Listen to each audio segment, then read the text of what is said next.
So we are going to move right along. Our next set of speakers are Dr. Richard Schwartz and Dr. Jacqueline Olds.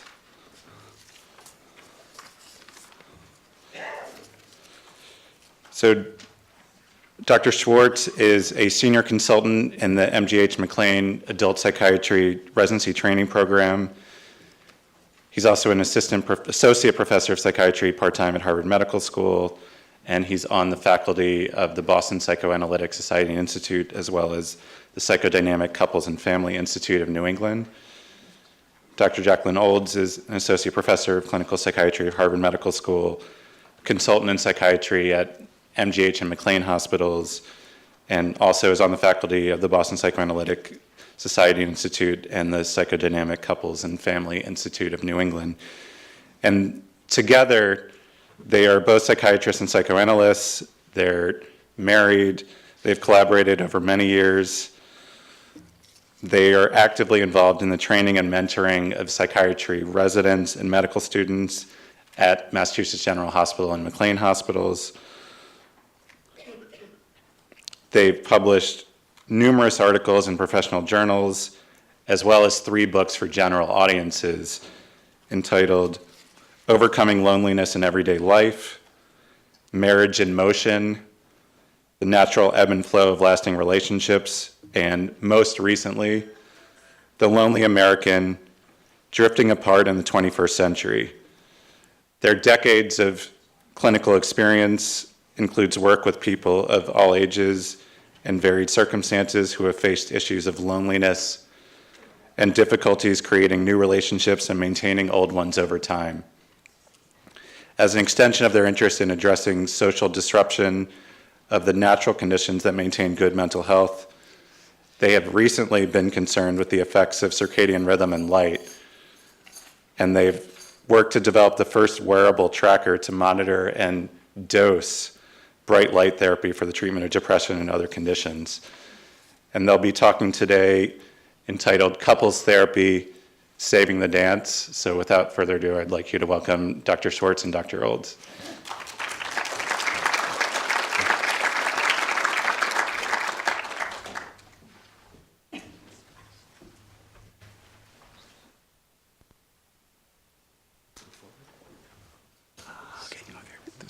This is back. This is a pointer.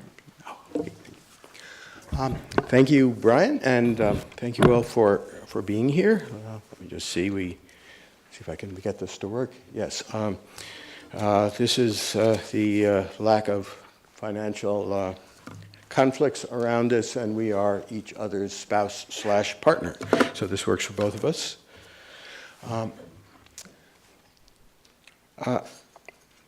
What I'm about to say seemed like a better idea before I saw you all sitting there. But here goes. I saw myself acting like an asshole. That's a quote. It's the exact words spoken by a patient of mine to me and to his wife in couples therapy maybe a month or 2 ago. Lord knows they're not easy words to say out loud. And just the seeing itself can be pretty uncomfortable. To actually see ourselves acting like an asshole, it's not easy. In fact, we're all pretty good at not being able to see ourselves acting like assholes. And most of us also have a real talent for being able to see that it's our partner who is the problem, not ourselves. Even if we're couples therapists, it's a little blurry, but the marriage counselor is saying, "Excuse me for a moment, it's my idiot husband." We're especially good at not recognizing that it's our partner, good at recognizing that it's our partner who's the problem when we're angry, and we're especially good at recognizing that it's our partner who's the problem when we're hurt. It's hard to see ourselves clearly, to see what we're really like, to see how we're actually behaving. There's so much that gets in the way. Our hopes, our fears, our shames, our habits of thought, our wanting to win the argument, our wanting to be right. the way we all grow up, learning to be able to see some things and to be blind to other things. It's just as hard to see our partner clearly. It's the person we know best in the world, but it's also the person who touches our feelings most powerfully. As we know, we're not so good at objective evaluation when our feelings are all stirred up. Some of that's actually good, the beautiful idealizations of love. But some of it can be pretty ugly. Again, so much gets in the way of seeing, not just strong feelings, but our habits of seeing. It's hard to see what's new or what's different about our spouse, what's changed. In case you haven't noticed, I stopped being your kumquat years ago. Yes, people change, and we don't notice. And it's sometimes hard to see how our spouse is different from the other people who shaped us as we were growing up, what Bob talked about as transference. So we get stuck. We play out hurtful scenes over and over again, even in the best of marriages. We can't see how to make things better because we don't see what's really going on. Couples therapy helps us to see. And once we see, we at least have a shot at making changes, at making things better. We have a shot at saving a marriage. One of the reasons we manage not to see ourselves clearly is that it can be very depressing. That moment of my patient seeing himself acting like an asshole knocked him right off his socks. He was depressed for days afterward. It's so much easier to have the same fight over and over again than it is to sit with the recognition that maybe we're not so nice. Or sometimes instead we just sulk off into a corner and drift farther and farther apart from the one we may still love. So a marriage comes apart. Picture of a marriage coming apart. Or a marriage can lose its soul. Apparently, a standard way of a marriage losing its soul, this is, the Latin is reductio ad matrimonium. And that loss of the soul of a marriage, it really matters. There's pretty much nothing that matters more to our health or happiness than whether our marriage is good or bad. The powerful effects of social connection on our health and on our longevity is one of the most important medical stories to emerge over the last few decades. That's another talk that Jackie and I give a lot and Bob gives a lot. Here's a one-line summary of a lot of the work that gets to the heart of it. Positive social relationships are second only to genetics in predicting health and longevity in humans. Someone once called psychoanalysis the search for truth about oneself. Maybe. But couples therapy is a much more radical confrontation with the truth about oneself, at least when it works. There's no escaping the other side of the story with our spouse in the room. Along with a third person, a witness, who lets us see ourselves in action with our spouse through someone else's eyes. Add in the effort, as Bob was talking about in individual therapy, add in the effort to understand the distortions from past experience that keep us from seeing clearly. And you have the trifecta of couples therapy. And that begins to let us to see, and seeing is the first step to changing. So let me tell you a little more about my patient's asshole moment. Both he and his wife are in their late 60s. It's the second marriage for Joan, the fourth for Ed. We've been meeting weekly for maybe a month. When they came in that day, after a few pleasantries, I asked how they were doing. Ed said, "Great. There is real enthusiasm there." Joan agreed. What was better? Ed fell silent. Joan picked up the slack and said it was because Ed was different. He wasn't as irritable, as critical, as hurtful to her, and he agreed. And then he quickly added, that the changes he'd made brought out a whole different side of Joan. She was nicer to him, warmer, kinder, not so much yelling. Makes me want to keep it up, he said with a grin. There, in a nutshell, is what can be so powerful about couples therapy. When things finally start to change, they can change very quickly. A change in one partner can lead to a change in the other partner, and it can keep right on going.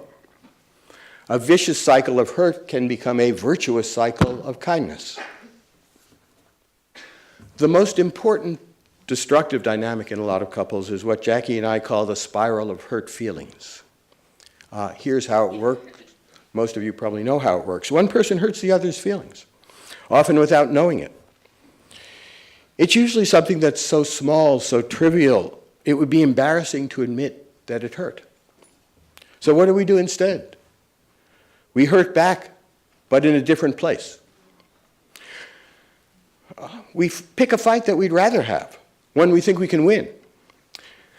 We call up some other grievance without ever admitting what's really going on, that we're hitting back because our feelings were hurt. It's embarrassing to admit that, and often we don't even know we're doing it. Who wants to know how sensitive and petty we really are? And then our partner's feelings are hurt, and it just keeps going round and round. There are always enough old hurts lying around in a relationship to find one to sling back in self-defense.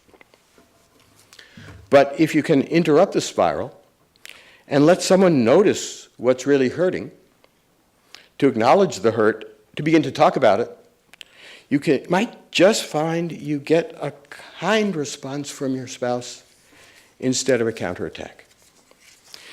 And then kindness begins to elicit kindness, and you're off and running. Not always this good, but sometimes. Our marriage is undergoing something of a renaissance. Yes, this can come out of couples therapy. Back to Joan and to Ed. So what happened? I asked one more time. Still no response from Ed. Joan said she didn't know. Ed wouldn't talk to her about it. But whatever it was, apparently it happened in our last couples therapy session. Ed had been very quiet on the drive home. He then seemed depressed for a couple of days. He went off on his own. He went fly fishing. And when he got back, everything seemed better. Joan looked at Ed, waiting for an explanation. I looked at him, waiting too. Ed looked incredibly uncomfortable for an awkward length of time, and finally began to talk. He spoke very quietly. His voice was breaking at times. I saw myself acting like an asshole. It was at the end of the session. I was saying terrible things to you, making it sound worse than it was. And I wouldn't stop even when you were starting to cry. I'd never seen that before. But I know it wasn't the first time. He went on to say that he was just too ashamed to talk about it with Joan alone. He could barely talk about it now. And then, this is still Ed talking, and then I asked myself the obvious question. So how long have I been an asshole? And the answer is most of my life. It sounds a little funny, but he was crying. He talked about other moments in his marriage to other people. He talked about other moments in his marriage to Joan. So I'm holding myself to a higher standard, and it's working. His tears were done, and he grinned again. Seeing ourselves clearly can be pretty awful, but it lets us start to change. Of course, it's just a start.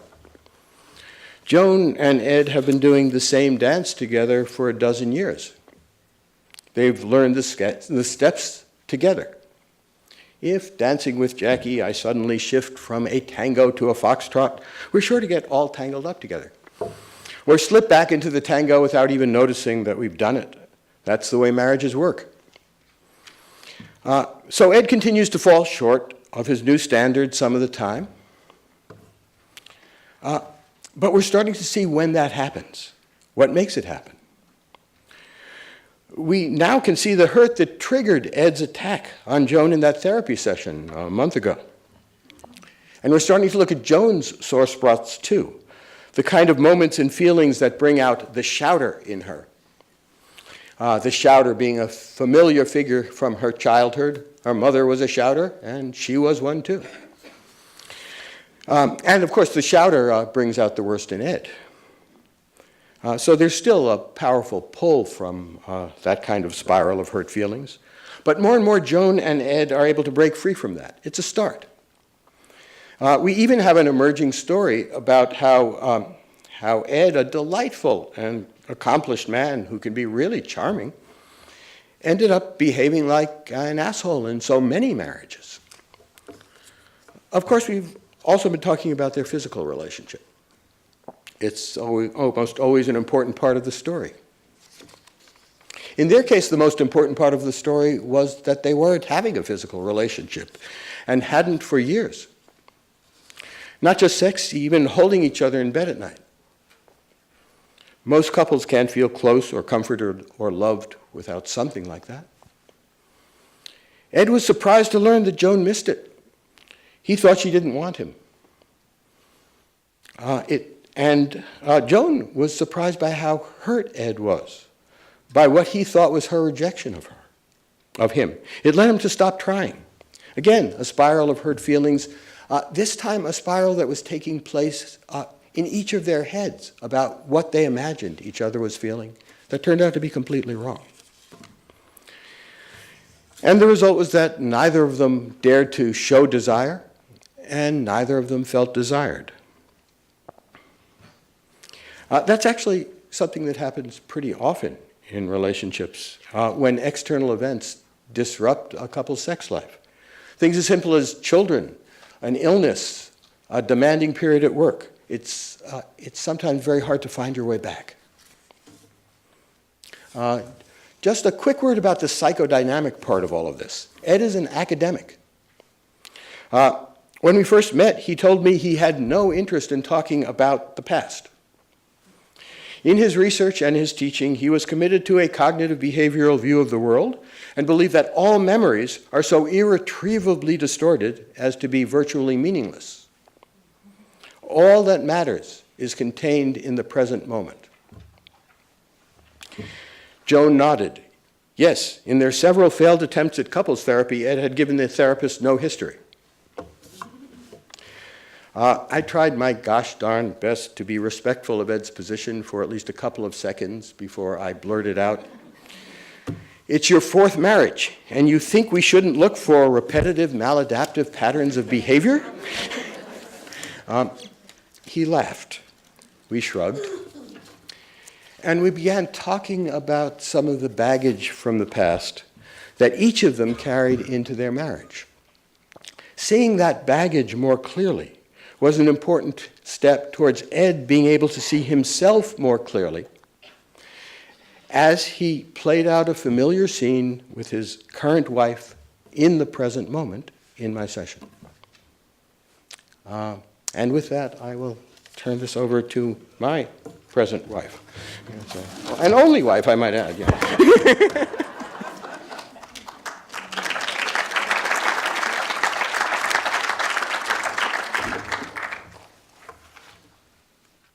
How does the slides work? Just. That's forward, that's back. Okay. Thank you. Thank you so much. I hope that Richard's not planning another marriage too soon. So I'm going to talk about other things that turn up in couples therapies frequently and kind of play a part in the couple really being able to see themselves and the other. And I do think that having a witness in the room, and that's what we couples therapists are, makes a huge difference because people are able to see themselves not just through their own or their spouse's eyes, but through our eyes as we watch. And so it is kind of sort of feedback you get on yourself that you don't get very often. And often it's not so bad. I don't mean to scare people. But basically we've heard about the way that people's relating in their marriages can be haunted by transferences from the past or ideas or patterns that they got in their original families. But we haven't talked so much about the way people will often create an ideal notion of how a partner ought to be. And that those images that they may have made up out of whole cloth can haunt their actual relationships in a way that makes their fights seem to come out of nowhere sometimes, because each person is being compared with a kind of blueprint of what the ideal partner should do. So for example, when couples are describing fights to me, and a typical fight might be the car fight. Sometimes the passenger is furious when the driver has gotten lost in spite of studying maps and the GPS, and the person who's getting angry about the lostness, the passenger, has a kind of idealized notion that really the driver shouldn't get lost. The driver should know how to get there. They should have done the research. And there is a kind of idealized driver or parent in the person's mind. And sometimes this is based on the idealized notion of the parent who never got lost, who always knew how to get to the destination. But as this fight takes off, the driver who is lost is also furious because in his or her imagination, the perfect partner would consult the map or the GPS and help them to not be lost anymore in a kindly way. Each member of this couple may try desperately not to get into this well-worn fight, but they can't help themselves. And it is often because of this fictional ideal they each have as a detailed kind of image in their mind's eye. So in a couples therapy situation, I might ask, well, what would you, oh my gosh.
I'm so sorry.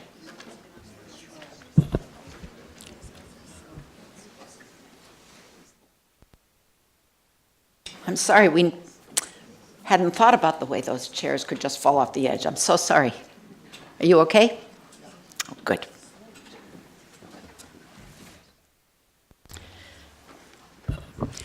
So as I was saying, this, when a person has happily married parents who stay married, they often have a more realistic notion of how relationships have their ups and downs.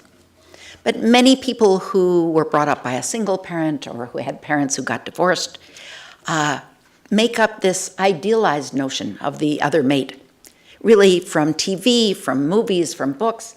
And so these fictional mates make their appearance in our couples therapy, these idealized notions. And it helps so much to bring them out into the open. So I'm often asking, when I ask, what would your ideal mate have done? This kind of brings not a ghost, but a kind of important image into the couples therapy so we can find out why each person might feel that the other person is always falling short. And we can perhaps pay some attention to whether this idealized mate could ever exist, or whether it was so much made from whole cloth that in fact it's an idealized notion that may need to be cast aside so that it's not giving the marriage so much trouble. Now, another kind of frequent fight comes about, I think, because of our cultural notions of true love, true romantic love. We think if we love someone and he or she loves us back, We can finally be our true selves, rather than the polite, proper person we aspire to be with our public personality. This often gets interpreted by most of us as not needing to put on any fake politeness or special animation. And so instead, our partner hears us talking to even our distant acquaintances in a vivacious tone with exaggerated politeness, while the tone we may use with our own mate is deadpan and even brusque. We assume our partner knows us so well that we hardly need to explain anything in depth. And so we telegraph in a few words what would take us a paragraph of more flowery speech to tell anyone else. As couples grow old together, this sharp contrast between the manner in which one treats one's spouse compared to the manner for everybody else can be misinterpreted as not going through any trouble for one's partner because they're boring and not worth the extra trouble. What started out as a romantic dream to love and be loved unconditionally as one's unvarnished self can end up seeming like an excuse to not go through much trouble at all. And this, of course, leads to trouble because we all want to be number one on our partner's list. And it never occurs to us that being number one could mean that he or she just assumes we know that the other person knows what we actually have to say, and we don't have to explain ourselves. So very often in the couples therapy, as we ask our questions, we the therapists, we actually can shed light on things that the couple may have been discussing for years in that telegraph way that has never been properly explained. And so it's very eye-opening for each person in a couple. Just as an example, I worked with a man who assumed that he was fourth or fifth on his wife's list. And it really made him feel, and this is tragic, that he had every right to have an affair. His indignation was quiet, secret, but all too real. And he went on his quest for infidelity with a certainty that he had a right to be unfaithful. But the irony was that he loved his wife best and felt this was her proper punishment for her kindly attentiveness to everyone but him.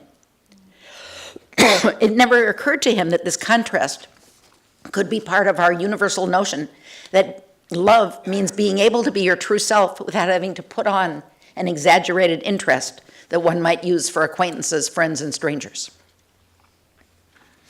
He didn't actually, due to the fact that he came into, this was actually an individual therapy, but with a lot of couples implications. He wasn't actually unfaithful, but he came damn close. And it was astonishing how he had not complained to his wife about where he felt he was on her list.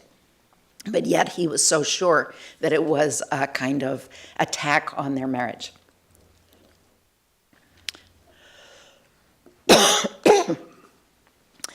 Another factor that haunts lasting marriages is competition. And most couples, if you ask the individuals whether they feel competitive with their partner, they say, of course not. No, we're on the same team. Why would I feel competitive?